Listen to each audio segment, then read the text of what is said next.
Alright, today we're going to take a look at summation notation for geometric series. Now, we've already taken a look at summation notation before, but that was for arithmetic series. So I'll remind you here in just a second what that symbol was, right? It kind of looked like a funny E. We'll get back to that here in a second.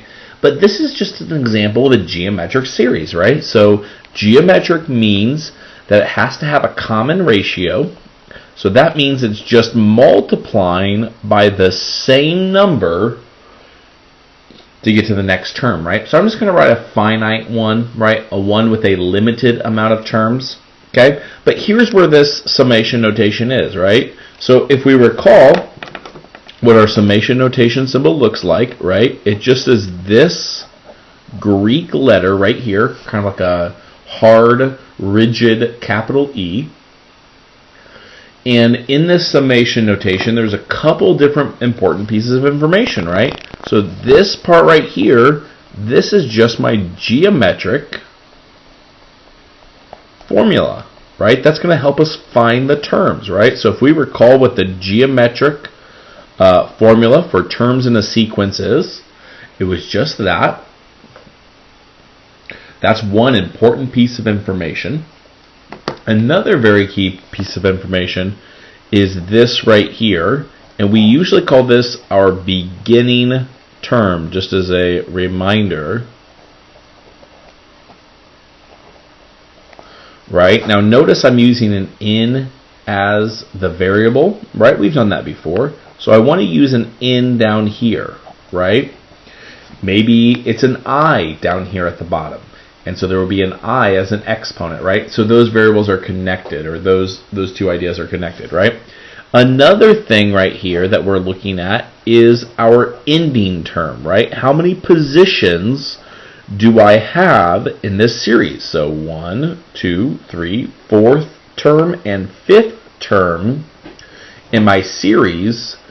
Therefore, that means it's just got to be 5 terms, all right? So let's take a look at this here. Let's actually plug in our numbers, right? It looks like the first term is 1. We have a common ratio of 2, and we're not quite sure, what n is, depending on the term in the sequence. Term in the series. Now, there's several different ways to answer this question. One of the ways that we can answer it is just by adding these 5 numbers, right? We'll actually come back and do that here in a second to verify it. Another way to find the sum, and that's really what we're going to be working on here, is how do we go from this idea to this formula that we have been exploring for quite some time, right? So if we're looking at this formula here, let's see if we can just plug numbers into it. The first term, and then it's 1 minus the common ratio raised to the amount of terms that I actually have. And then we just have 1 minus 2, right, since it's the common ratio. Now, let's verify what this answer would be. If I just add these 5 terms, I should get the same answer to what I'm actually getting here in the formula. So let's verify that. So 1 plus 2, that's 3. 3 plus 4 is 7. 7 plus 8 is 15. The first 4 terms, or 15 plus 16, that is 31, right? So my final answer in this formula should be 31. Let's verify that.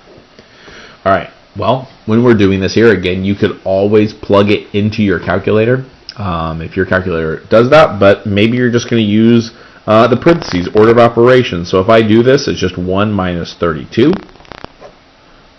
And that's still 1 minus 2. I now can do the parentheses, so it's just going to be 1 times negative 31 all over negative 1. And yes, that does simplify to be that positive 31, which is what we got for there, right? So these ideas match up. Okay, so that's important to know. All right. Now, when we're taking a look at this here, we have to be mindful at remembering which formula for these summation notations that we're actually going to use.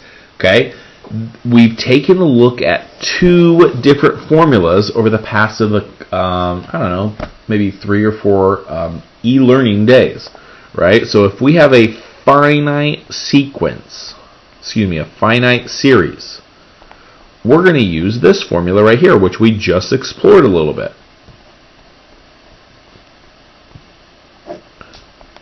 If you have an infinite series, okay, first we must decide if it converges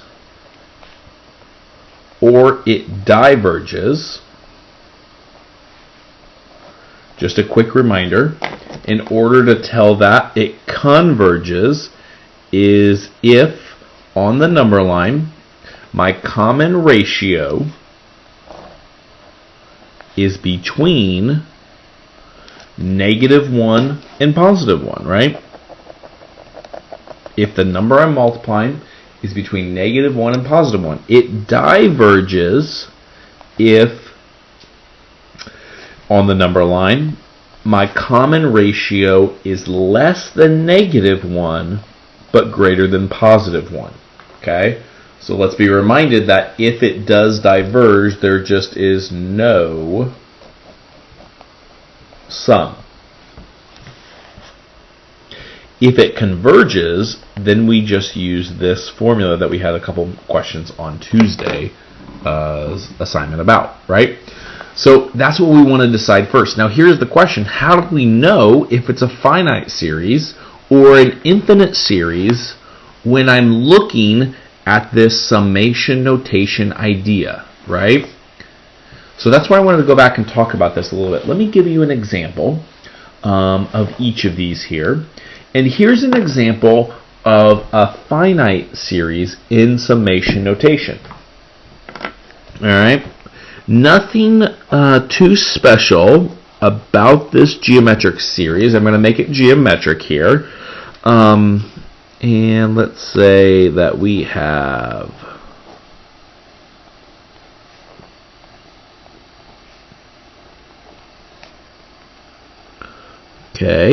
so this is a finite geometric series. All right, and let's take a look at an infinite one, and then maybe we'll see if we can come up with some compare and contrast of those. All right, so let's see here. Here's my summation notation general symbol here. And let's say I go n equals 1. Yeah, we definitely want to make sure that our common ratio is between -1 and +1. So let's just let's do a common one here of 2, with my common ratio being 1/2, and then it's just n minus 1. And then this final symbol right here at the top.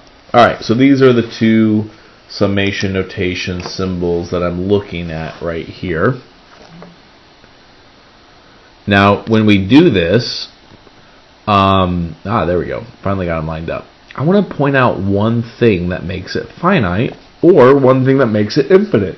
If you notice here, it looks like I'm only going to have 8 positions, right? So this one right would be the first, this would be the second, third, fourth, fifth, sixth, 7th, and 8th, right? Why did I stop at the 8th position?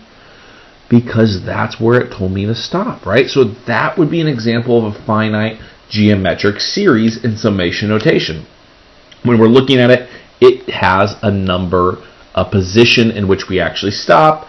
We can note that right here on the infinite one, what symbol do we see on top of that general symbol?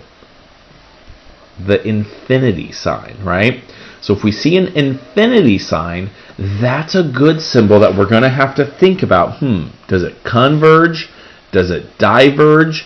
And then maybe if it diverges, it doesn't have a sum, or if it converges, we can actually find the sum using that formula. All right, so take a look at the Math Excel questions, guys, and we'll be back tomorrow to see if we can wrap up some geometric series.